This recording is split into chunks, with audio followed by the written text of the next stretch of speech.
a friend of ours in the business, MC Kash Owakabi, from the blessed area of Uganda. He's the shortest chap in their family. Put your hands together, ladies and gentlemen, and welcome with me a stand-up comedian in the name of MC Kash. Enjoy yourselves. Thank you.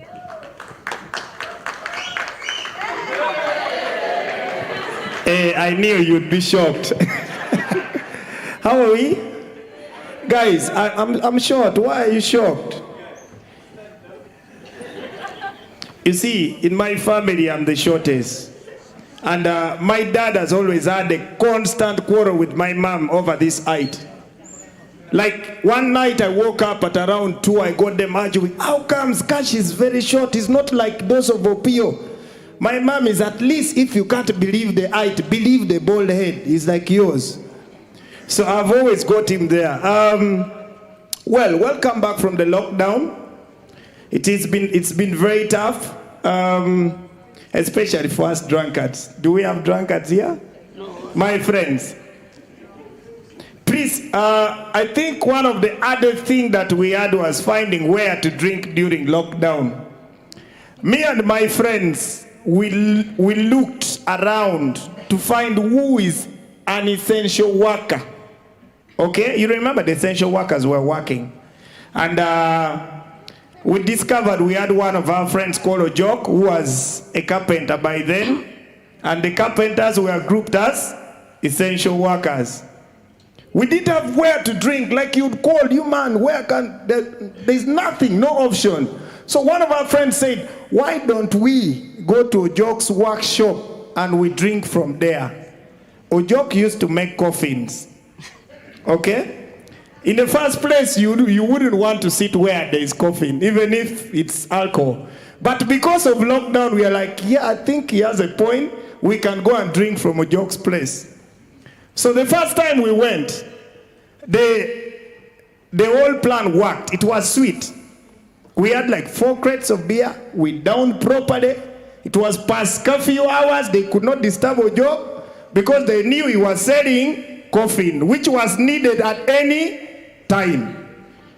The first day we succeeded. Second day, we went back.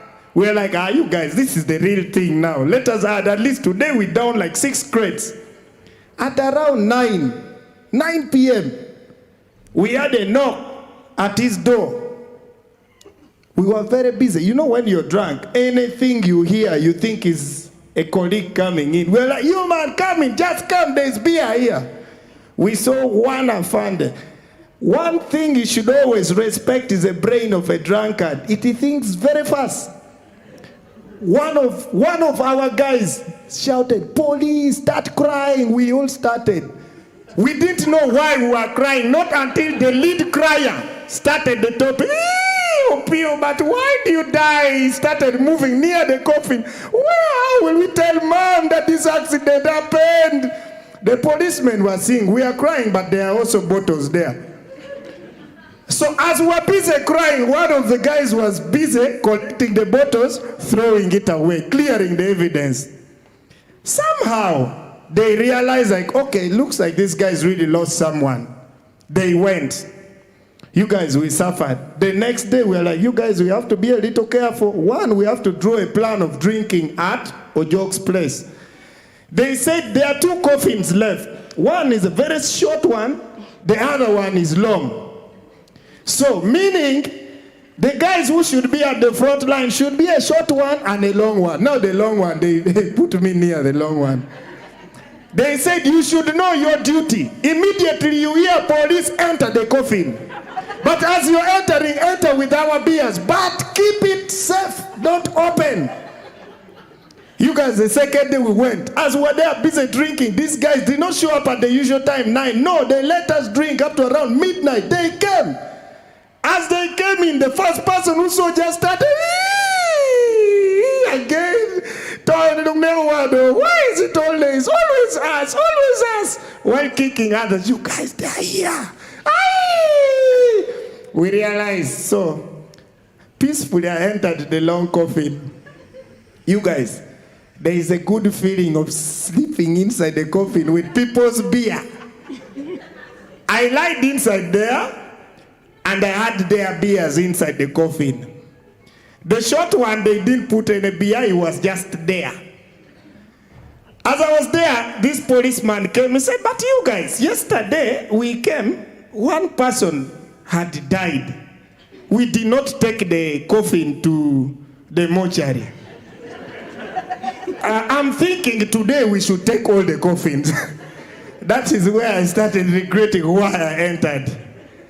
We thought these guys would bargain like, since this is our person, we are going to finish the issue. These police officers don't understand. Once they have chopped wires, they have chopped. I just had the order, hey, Gundi, take the coffins, put in the 99, we take to the mortuary. I'm like, whoa, it is over. But as they were going, one thing that would always console me is my beer. I'm like, if I die, I die. I have my beer here. So I peacefully sat. They carried the coffin, put under the truck. But it is from that point that I noticed that these guys will not take me to the CPS. They were taking me to the mortuary, where I've never been, where there are dead bodies there. And I fear dead bodies. My brain started thinking, just a few minutes when they left to Joke's place, I'm like, what am I going to do? What am I going to do? That is when Alcohol told me, just open one bottle, but make it loud enough. That will signal their fan they seated. You know how they sit on those tracks. When I opened one, the guy had, he's like, looks like the person is waking up or what? Somehow he was strong. The vehicle proceeded. As they proceeded and almost reaching the CPS, because the CPS and the hospital, mortuary is just near. I'm like, Kash, act now. If not, you're entering. I opened another bottle and then I just pushed my head. I said, Pose, where are we going? Hey. 5 police officers dead on spot. You guys, it's not easy, by the way. It's almost the same thing that happened today. When we were leaving Guru, I was just reading about the accident. I feel so sad about what happened. Chitaro nyo. I felt bad. So what came onto my mind is I'm not using a bus to reach the National Theatre today. And really, I didn't board a bus. But it again threw me into another trouble. I boarded the Diana, you know, this blue one. It's always in 2 colors, only blue and white. The one I boarded was blue. Again, I found a coffin behind. So when I asked the driver, I said, but what is this thing doing here? He said, you want to go to Kampala or not? I said, I'm going. He said, you sit. Okay, I'm like, it's fine, let me sit. So I sat. I thought I was the first person in the Diana. You know there is too much rain in northern Uganda apparently. As we left, past Karuma, past Biare, coming towards Kafu, 5 people had boarded. As they were boarding, they would all ask me, you alone in the car? I'm like, I'm alone, but there is a coffin there. So we sat very comfortably, knowing it was just an empty coffin. Me, according to how I thought, I'm like, okay, this guy has just come. Maybe he's transporting this thing somewhere. He allowed me in so easily when I asked him. So I definitely figured out there was nothing in it. So when I sat and we reached around Kafu, it was drizzling. But you know Diana, there is nothing to do. So we sat behind, it rained on us, it drizzled on us. As we approached Kafu at that junction, the rain stopped. So one of the guys wanted to get out. He knocked on the driver's side to tell the driver he wanted to get out. Little did I know there was someone in the coffin lying there. He opened and he asked us, you guys, has the rain stopped? Oh, another accident. Another accident. I've just been watching about Ukrainian war and Russia. I needed to talk about it. The difference that we have here, One is called, I want to look at the war in northern Uganda and then the war in Ukraine. The difference is, the one in Ukraine is called war. The one that happened in northern Uganda is called war. That's the difference. And here it is. I love how Bazungus take things.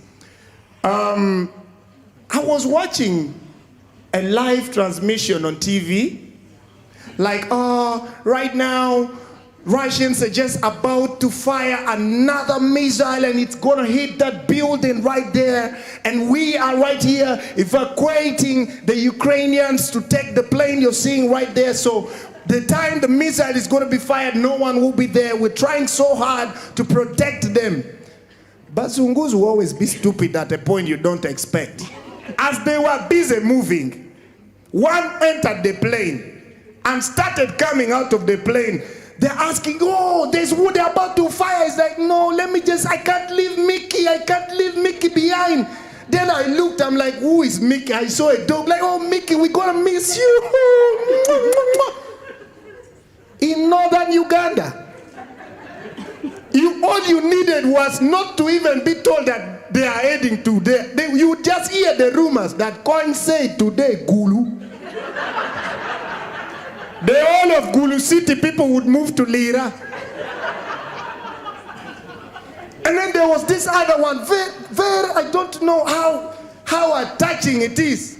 One even entered the plane. She entered the plane. They're like, okay, we only have 2 seconds left. These guys are going to fire in that building you're seeing. She came out of the plane like, oh, just one last chance, just one last chance. Like, okay, what is it? Like, Toby, we're going to miss you, but just know this is how the world is. Toby, we love you. Mwah. Toby was a postcard. In northern Uganda, the war, you would just hear that these guys are coming. They are carrying RPG. First things first, your mom will run and leave you. 2, your daddy, by the time your mom is running, your dad is already inside the bush, just peeping where. And then the next day, that is when they start remembering you. People will be coming back home at around 9 in the morning. Like, oh, where are the boys today? At around midday, that is when they remember that grandma is also missing. Oh, where is grandma? Did she run yesterday or they got her? Nobody cares. It is war, not war. Aye. Ladies and gentlemen, thank you so much. I just came to say hi. Thank you for always supporting Fun Factory. God bless you. I love you so much. If maybe you get to Gulu on a Friday, I run a weekly comedy show called Laugh with Owakabi Comedy Show at Boma Hotel. Please, if you get to Gulu on a Friday, come through. Thank you. I love you so much.